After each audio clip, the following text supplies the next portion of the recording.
নমস্কার বন্ধুরা, কেমন আছেন সবাই? ঈশ্বরের কাছে প্রার্থনা করি আপনারা সবাই সুস্থ থাকুন, ভালো থাকুন। আমার শরীরটা আজকে মোটেই ভালো নেই। আমার গলাটা শুনে নিশ্চয়ই বুঝতে পারছেন আমি ভালো করে কথা বলতে পারছি না, খুব কাশি হচ্ছে। ছেলে কয়েকদিন ধরেই আমার কাছে আবদার করেছে সে ফুচকা খাবে। তাকে আনতে গেলেই সে বলে মা ফুচকা খাবো, কিন্তু বাইরের ফুচকাটা ঠিক অতটা ভালো লাগে না। আর ওদের স্কুলের কাছে যে ফুচকা দোকানটা বসে সেখানটাতে প্রচুর ভিড় থাকে, আর সত্যি কথা বলতে তখন আর দাঁড়িয়ে খাওয়ানোর সময়ও হয় না। তো কয়েকদিন ধরেই ও বায়না ধরেছিল যে ফুচকা খাবে। তা আমি একটু ঘুমিয়েও পড়েছিলাম, তো তাই ওই আমাকে ডেকে মুড়ি খেতে দিয়েছে।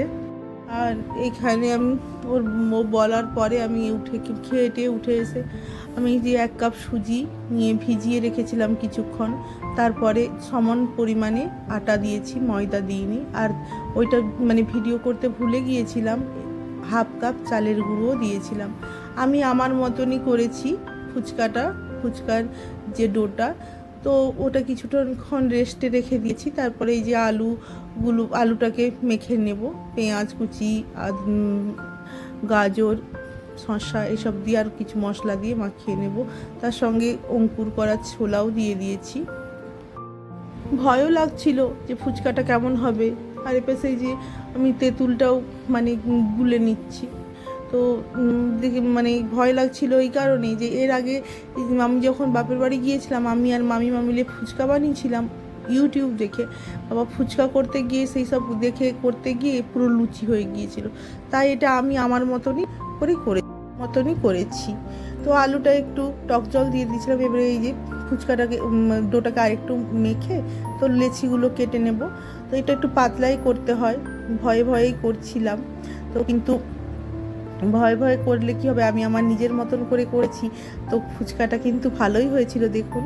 তো আমি যে একদম এই প্রথম ফুচকা বানিয়েছি বা ওই সেরকম না, আমি এর আগেও ফুচকা বানিয়েছিলাম আমি আমার নিজের মতন করে, কিন্তু সেটা ভালোই হয়েছিল। ওই মাঝে ইউটিউব দেখে একদিন করতে গিয়ে আমার এরকম গন্ডগোল হয়ে গিয়েছিল। তবে এইটা আমার নতুন পদ্ধতি, কোনো দিন চালের গুঁড়ো দিইনি, আগে আমি আটা আর সুজি দিয়েই বানাতাম। তো এই যে বেশ সুন্দর করেই ফুলেছে, দেখুন কি সুন্দর। আর সব গুলোই ভালো হয়েছে, তবে সবগুলো বলতে কি আপনার 70% একদম ফুলেছিল, আর 30% যেগুলো যেমন হয় আর কি সেগুলো তো রেখে দিয়েছি, সেগুলো আলু কাবলি বা পাপড়ি চাট করে খাবো বলে। আমি আর আমার ছেলে ফুচকা খেয়ে নিচ্ছিলাম, ওর বাবা ছিল না। তো ওর বাবার জন্য আমরা রেখেছিলাম। আর একটু রাতও হয়ে গিয়েছিল, ফুচকা করতে তো সময় লাগে না, তো একা হাতে তো সব করতে হয়। তাই হচ্ছে এই যে আমি এগুলো সব ভালোগুলো এখানে রেখে দিয়েছিলাম, আর বেছে আর যেগুলো একদম ছিল সেগুলো অন্য কৌটোয় রেখেছিলাম।